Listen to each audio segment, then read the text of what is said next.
मैं फिर चुनौती दे रहा हूं हेमंता बिस्वा शर्मा को, क्या ये कंपनी व्योमिंग में उनके परिवार की है या नहीं है? जवाब नहीं आया। वैसे यहां आपकी बातें सारी सुन ली होंगी आपने। व्योमिंग में ये कंपनी उनके परिवार की है या नहीं है, ये मैं फिर पूछ रहा हूं। और हम ये जानना चाहते हैं, ये कंपनी खोलने के लिए केवाईसी क्या दिया आपने? ये किसी कारण से पूछ रहा हूं। अब मैं आपको 2 सेल डीड्स, टाइटल डीड्स दिखा रहा हूं। ये दोनों टाइटल डीड्स दुबई में प्रॉपर्टीज हैं। एक फ्लैट है, एक होटल का एक स्वीट है, खरीदा गया है। एम ग्रुप, रिनिकी भुयान शर्मा, ये दोनों प्रॉपर्टीज हम फिर से दोहराते हैं। इसकी भी मैं इंतजार कर रहा हूं। 12 बजे मैंने प्रेस कॉन्फ्रेंस की थी। बघेल साहब को भी मैंने दिन में 4 बार आज फोन किया। गौरव भाई को भी मैंने 5-6 बार डिस्टर्ब किया। बंधु जी को मैं सुबह से फोन ही करे जा रहा हूं कि साहब जवाब दिया कि प्रॉपर्टीज हैं या नहीं है। बोले नहीं साहब, कोई जवाब नहीं दिया।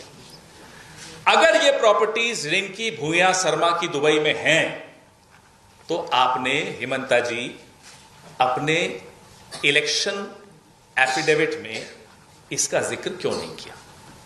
बहुत गंभीर सवाल है और इस सवाल से बच रहे हैं। हम जानते हैं क्यों बच रहे हैं, क्योंकि वो भी जानते हैं, इंग्लिश में कहते हैं ना, this is the tip of the iceberg. अभी आइसबर्ग बाकी है और ये सीरीज है।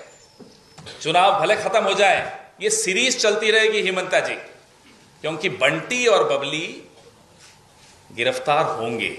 ये मैं फिर दावे के साथ कह रहा हूं, बंटी और बबली जेल में होंगे।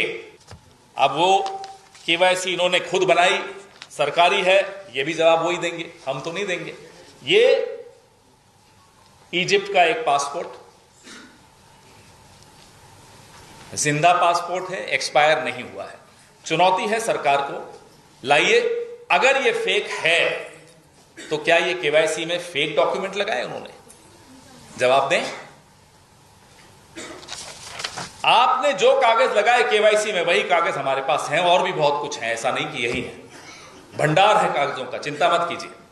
आप करिए ना केस, चुनौती देकर जा रहे हैं, गुवाहाटी में बैठकर चुनौती दे रहे हैं, करिए केस। 48 घंटे भी क्यों इंतजार कर रहे हैं? आज रात को करिए, खुलवाइए कोर्ट। आपकी तो बहुत चलती है, सुना, कौन रोक रहा है? दूसरा, एंटीगुआ एंड बारबुदा, मैंने तो इस देश का नाम 1-2 बार ही सुना था।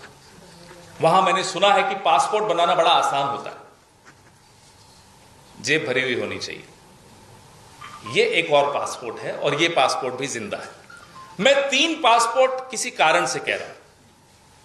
मैं ये मानना चाहता हूं, हम सब ये मानना चाहते हैं कि हिंदुस्तान का भी पासपोर्ट होगा उनके पास।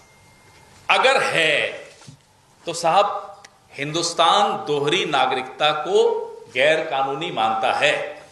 Dual citizenship is illegal in India as per law, as per Indian law.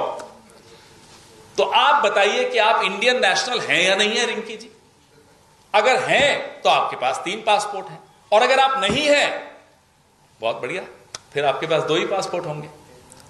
और भी पासपोर्ट निकल सकते हैं। और अगर रिनिकी जी के पास 2 या 3 पासपोर्ट हैं, एक गोल्डन वीजा है, तो क्या यह सवाल जायज नहीं होगा कि हेमंता जी आपके कितने पासपोर्ट हैं? क्या आपके परिवार के बाकी सदस्यों के भी कोई पासपोर्ट्स हैं? ये जरूरत क्या पड़ी इन पासपोर्ट्स की, इन केवाईसी कागजों की? नकली हैं, असली हैं, आपने जमा किए, क्यों किए, हमें नहीं मालूम, आप बताइए।